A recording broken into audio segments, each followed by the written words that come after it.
Hi there, this is Sam with samsphotogallery.com. Today I was going to share with you a couple of tips with regards to my workflow, how I go about doing things when it comes to landscape photography. So I use at the moment an Olympus camera, and the old one I had is a 16 megapixel sensor, and that's what I took to Norway with me this August during the coronavirus kind of restrictions, so it was good to get away for that. But what I like to do with landscape photos is, because quite often mountains get dwarfed in the background, as you can see here. Quite large peaks kind of become a bit insignificant. So what I like to do is do a panorama and then stitch them all together, and then you can see that the peaks just appear a bit larger, so you don't lose any of that drama in your image. So basically, the software I'm using is On1 Photo Raw 2019, and you can do quite a lot of things with this. So you can browse through all your pictures and cull them, rate them, and then merge them into panoramas, and then you can edit them. So what I'm going to do here is just select the series of pictures that I want to merge into a panorama,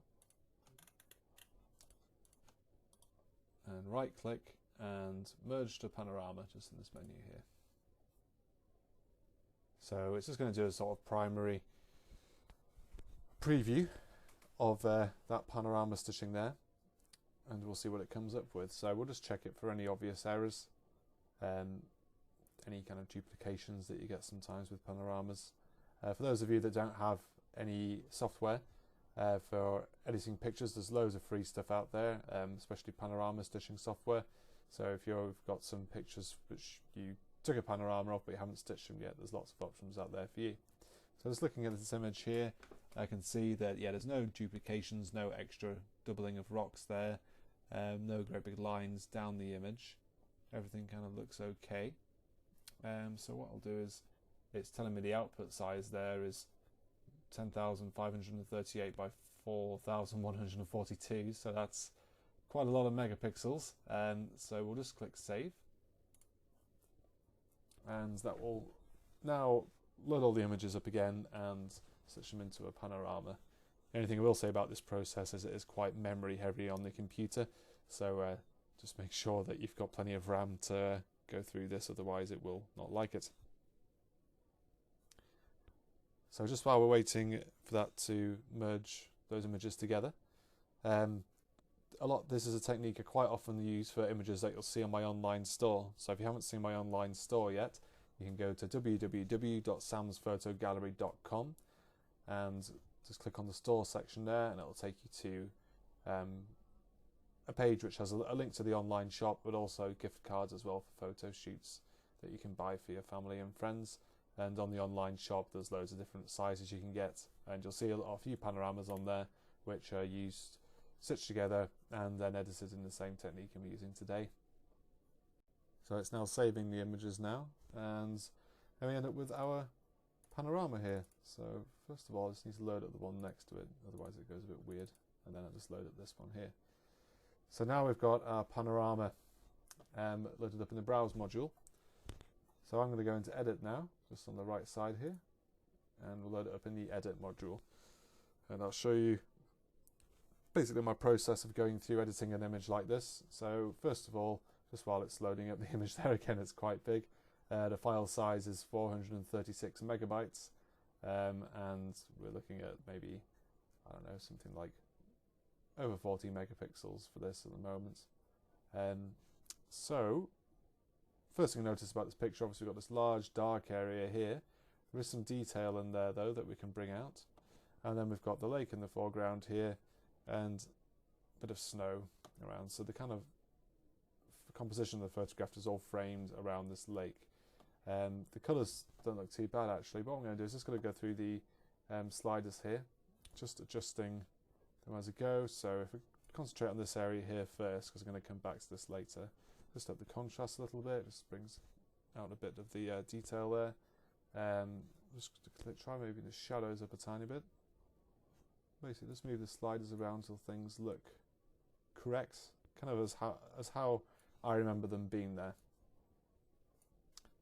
So this area kind of looks correctly exposed over here.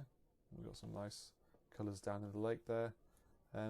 Blacks is always a tricky one because my screen, even though it is calibrated, always shows things a lot brighter than if they were printed. So I try to make sure that actually just go a little bit higher on the blacks just to bring out that black point there.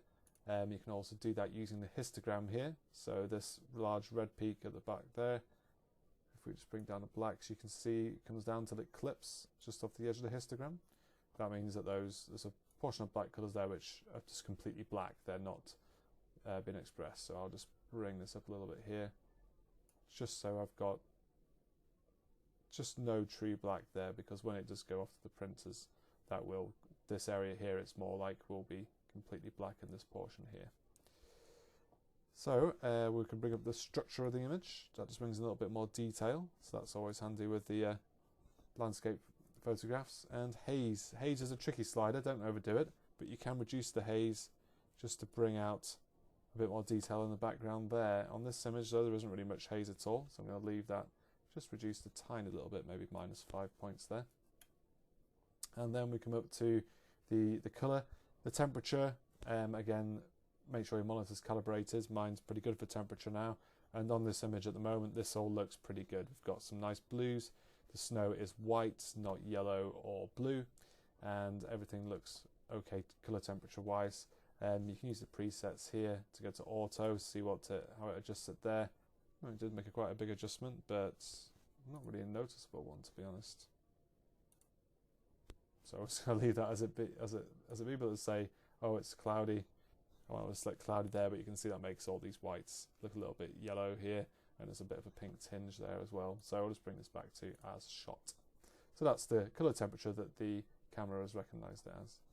The saturation, I mean, I really love this blue down here. I think it's really good.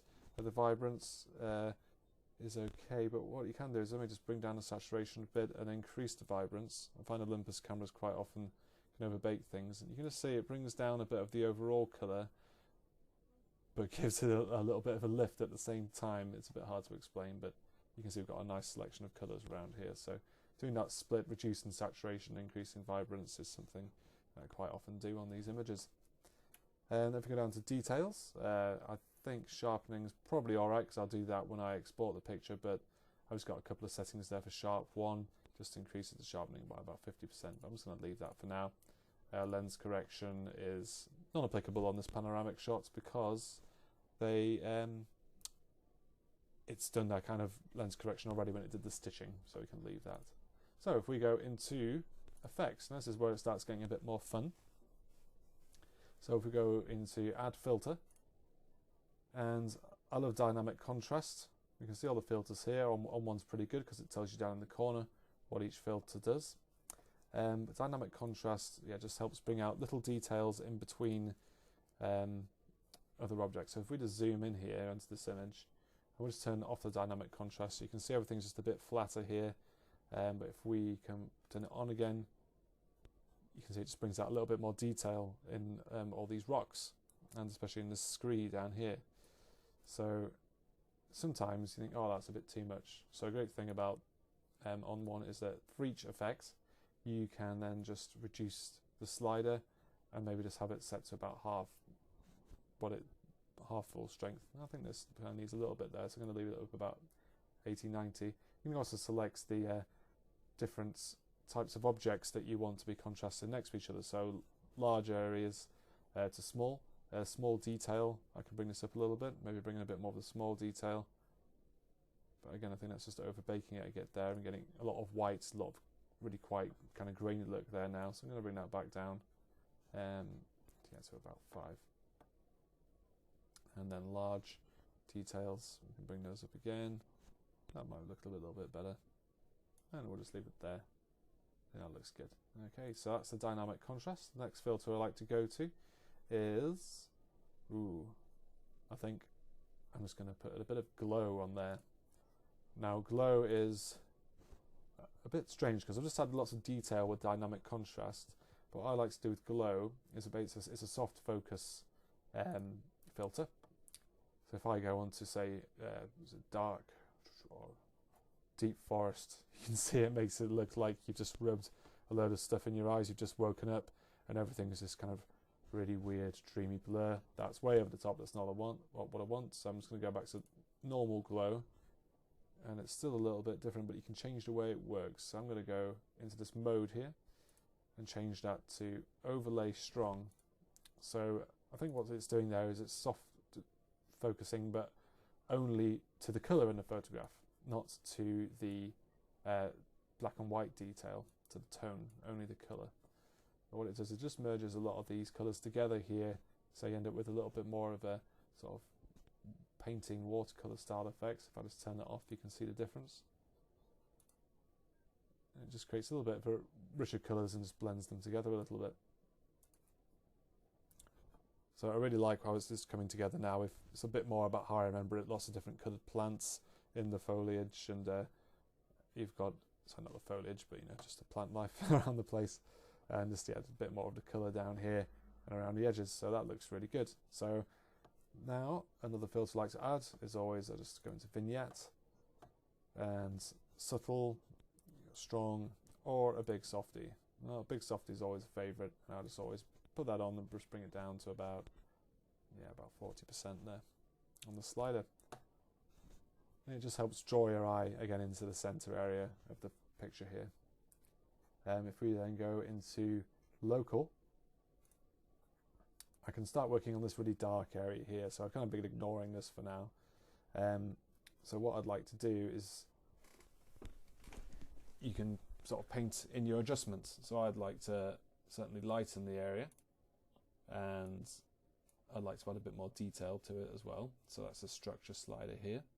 I'll bring this up a little bit, and also probably a little bit more contrast as well all at the same time. So if I paint this in now, we'll see what happens. So there we go.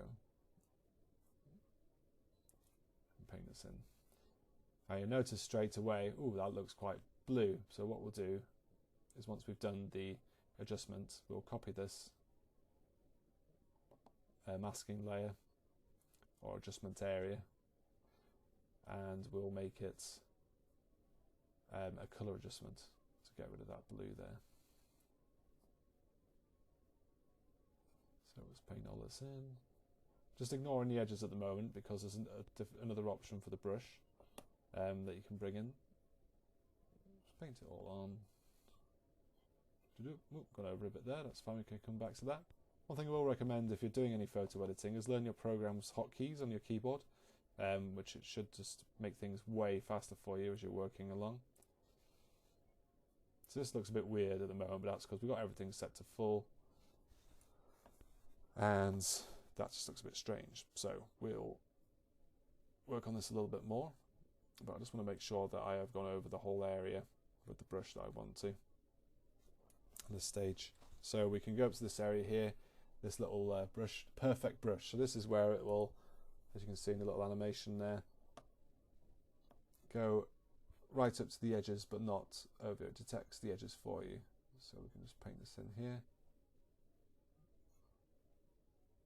But now you can see it's not going onto the sky, it's just staying on the mountain.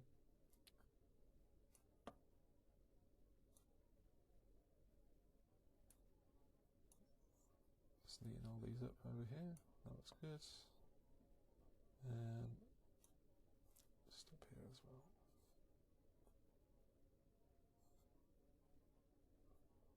There we are. So it's looking a little bit neater up there.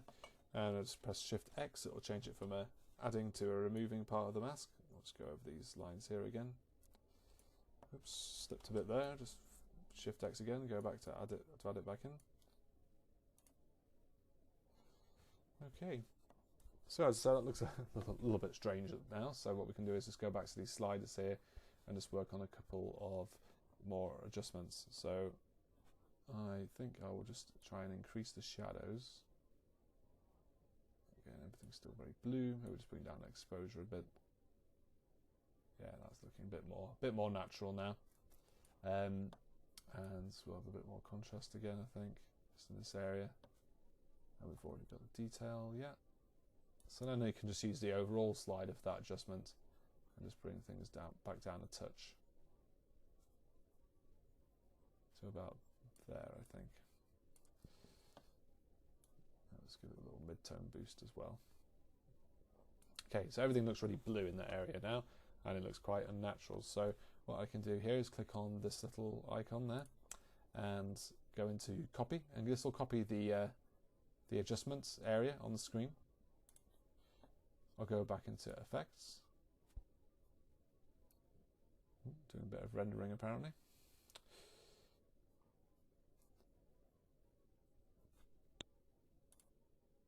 Back into effects, add filter, and I will want to go to color adjustments. So what I can do is that I want it to get rid of that blue, so I'll select my blue color here and just bring down the saturation. This is going to work on the entire photograph at the moment. You can already see it's done a pretty good job there, but I don't want to lose any of the blue in this lake here. So if I go on to this icon here and press paste, it'll only apply it to over that layer there. There's a couple of bits here that I've got to tidy up. It still looks a bit strange. So we'll just add these back in. Just use again the hotkeys. Just maybe I'll just get rid of this perfect brush here. We're going to local adjustments. It's that adjustment I want to change, so I'm just going to get rid of these bits here.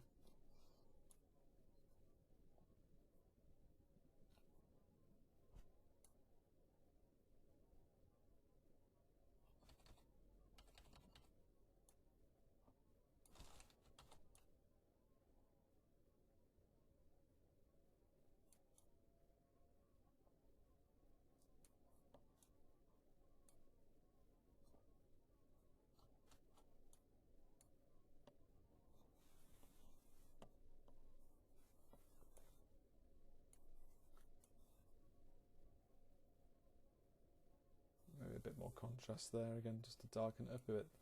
I can turn off this adjustment on and off just to see how it changes the picture and whether I actually like it or not after working on it. I think that does look a little bit better. So a lot of work just to bring out, but I just really didn't want to lose this detail here in the rock, especially in the midday sun. So here we are, that's looking almost finished now, this photograph. And one thing I would like to do, go back into effects, and then the last thing I do is basically put on photo filter, and this is like screwing on a filter onto the front of your camera, and it's got a whole list of filters here. So the one I like for my particularly to go with my Olympus EM5 Mark II is this tobacco filter here, and I can just put a little bit of polarizer in there as well, as if I had a polarizing filter on the front, but only like a touch. And again, let's bring this down overall, just so the colours look a bit more natural to me. And there we are, we've got a really nice, clean, detailed picture. And if I just go back to the beginning, I can show you what it was like before with the preview button here. That's what it was like before, and that's the finished products. So there we are, that's how I do my landscape panoramas. I hope you've enjoyed just seeing a little bit behind the scenes with me today. Please subscribe to either my YouTube channel or like my Facebook page, and please put any comments you have on the video. That would be great. Any feedback is always wonderful.